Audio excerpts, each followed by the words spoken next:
করবে বলো? বিয়ের পরে বরেরাই হচ্ছে একটা মেয়ের সব থেকে বড় ভরসার জায়গা, আমার তো মনে হয়। তোমরা জানোই না আমার মধ্যে কি কি ট্যালেন্ট আছে। বিশাল ট্যালেন্ট আমার। একটা জিনিসের রূপ বদলে অন্যরকম করে ফেলতে পারি নিমেষের মধ্যে। আজকে সেরকমই একটা ট্যালেন্ট তোমাদেরকে দেখাবো। বলতে পারো আমি ওর কাছে আবদার করলাম, আর সেই আবদার মেটাতে ও আমাকে নিয়ে একটু বেরোচ্ছে।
Hello friends, good morning, welcome back to my channel. কেমন আছো প্রত্যেকে? আশা করছি প্রত্যেকে সপরিবারে ভালো আছো, আমরাও ভালো আছি। আজকে হচ্ছে 15 মে, বারটা হচ্ছে বুধবার।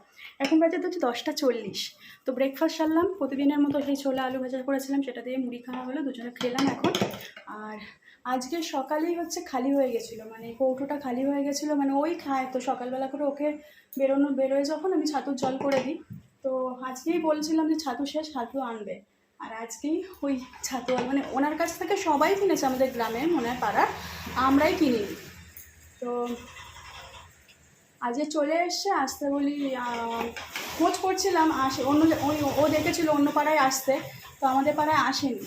তো আমাকে একদিন ফোন করে বলছিল, বলে গেলে নিও, ট্রেনটা আসেনি। তো আজকে শেষও হয়েছে, সেই সুযোগে এসে হচ্ছে, মানে আমাদের সময় মতো বলতে পারো, সময় মতো এসে হাজির হয়েছে। তো ওই জন্য নেওয়া হলো 1 কেজি ছাতু 120 টাকা। সেদিনকেও 500 ছাতু কিনে এনেছিল সত্যেন্দ্র, 90 টাকা নিয়েছে 500 ছাতু 1 প্যাকেট। আর এইটা হচ্ছে 1 কেজি 120 টাকা। কতটা কম দাম! আর পুরো চোখের সামনেই তো দেখলে, পুরো একদম মানে ভাজা ছোলা 1 বস্তা এনেছে, সেই ভাজা ছোলা একদম মানে গুঁড়ো করে দিচ্ছে, একদম পিওর খাঁটি জিনিস আর কি।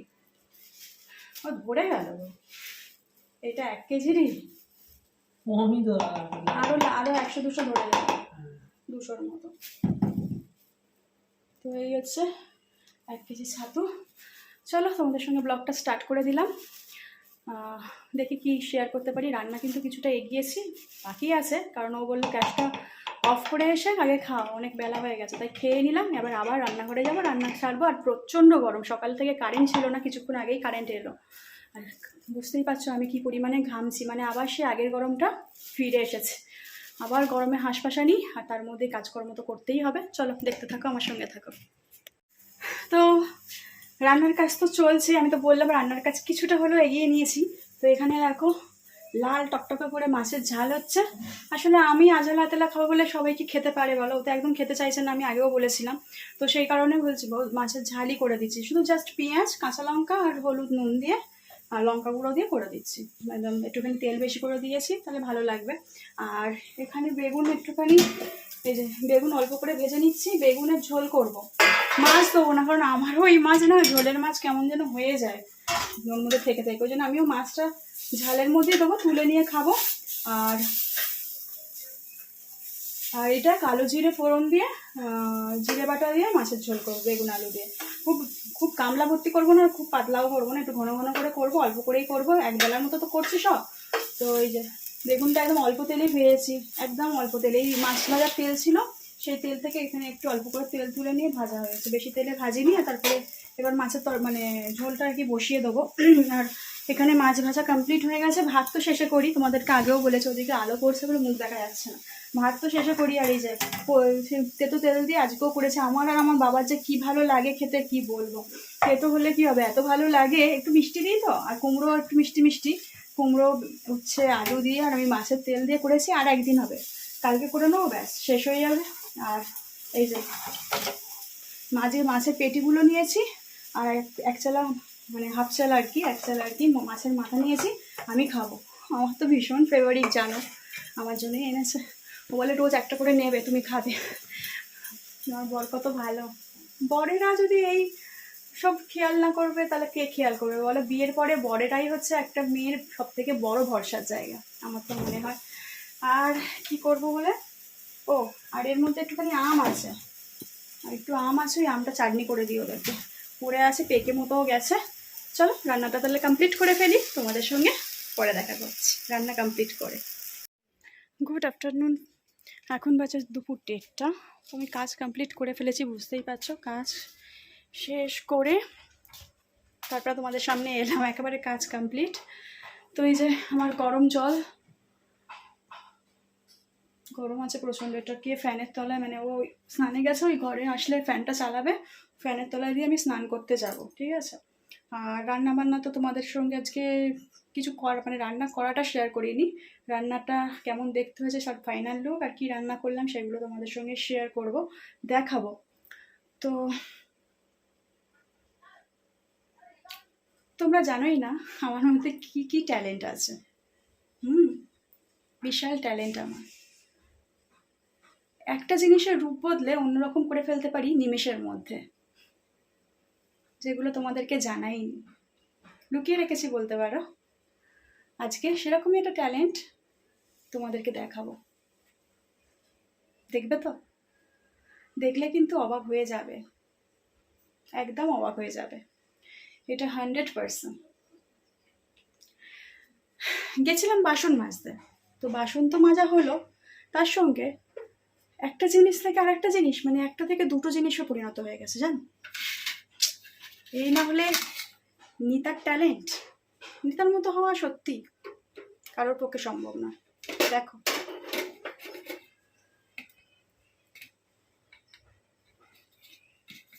একটা থেকে দুটো জিনিস, কি দারুণ তো।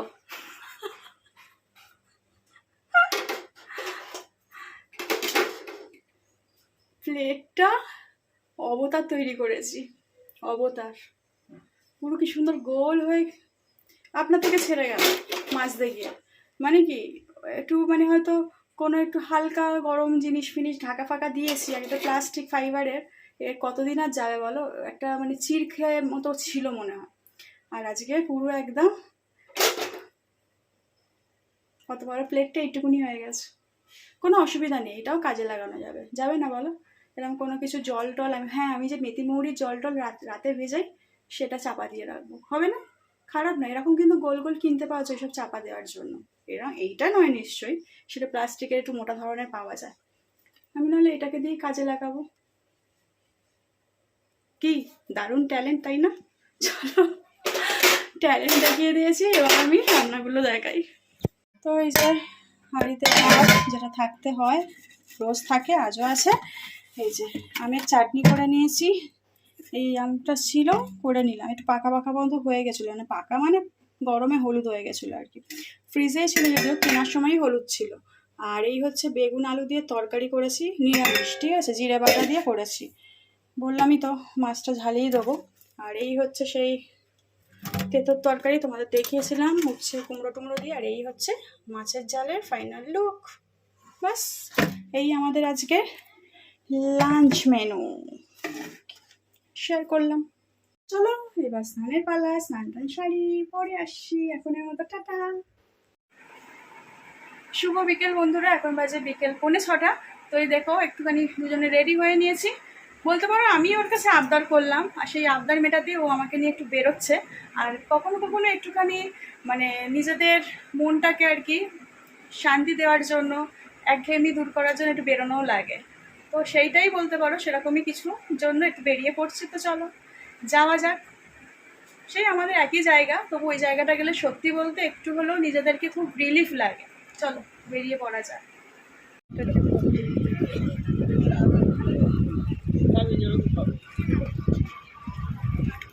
আমরা এসে বসে পড়েছি, দেখো। আর এখন জোয়ার হচ্ছে রীতিমতো, মানে বিশাল পরিমাণে হাওয়া, মানে সেই কী বলবো, ভীষণ ভালো লাগছে ওয়েদারটা। আগের দিন এসেছিলাম পুরো অন্ধকারের মধ্যে, আজকে তাড়াতাড়ি এসছি আলোর মধ্যে, আর বেশ ভালোও লাগছে। আর আজকে জোয়ার আছে, ওই দিন তো জোয়ার ছিল, ভাটা হয়ে গেছে, আজকে জোয়ার আছে, ওই জন্য হাওয়াটা প্রচুর। দাঁড়াও তোমাদেরকে দেখাচ্ছি।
তো বন্ধুরা, তখন কটা বাজে, 8:15 দিকে ওখান থেকে উঠলাম, উঠে ওই পপকর্নটা কিনলাম। কেনার পরে তারপরে আমরা যাদের সঙ্গে দীঘায় একই রুম শেয়ার করেছিলাম তাদের সঙ্গে দেখা হয়েছিল। তো দেখা হওয়ার পর মানে কন্ট্যাক্ট আর হয়নি, তারপরে ফোন নাম্বার ছিল, ফোন করবো করে আর করা হয়নি, দেখা হয়ে গেছে। তো ভীষণ ভালো লাগলো, ওদের সঙ্গে কিছুক্ষণ কথা বললাম, বলে তারপরে আবার বাড়ি চলে এসেছি। পপকর্ন খেতে খেতে বাড়ি চলে এসেছি। আর এসে বাবাকে 8:30 যেহেতু বেজে গেছিলো, এখন তো 9:15 বাজে যায়, বাবাকে সবে মাত্র খেতে দিয়ে এলাম। তো বেলার বেগুন আলুর ঝোলটা ছিল, ওটা গরম করে দিয়েছি, কিছুটা ভাত ছিল, অল্প একটু মুড়ি মিশিয়ে খেলে ওনার হয়ে যাবে। আর হচ্ছে ডিম ভেজে দিয়েছি, তো বাবাকে খেতে দিয়ে দিলাম। আর আমরা যেহেতু খেয়ে এসেছি, আমারও খেতে আর ইচ্ছা করছে না, ওরও খেতে ইচ্ছা করছে না।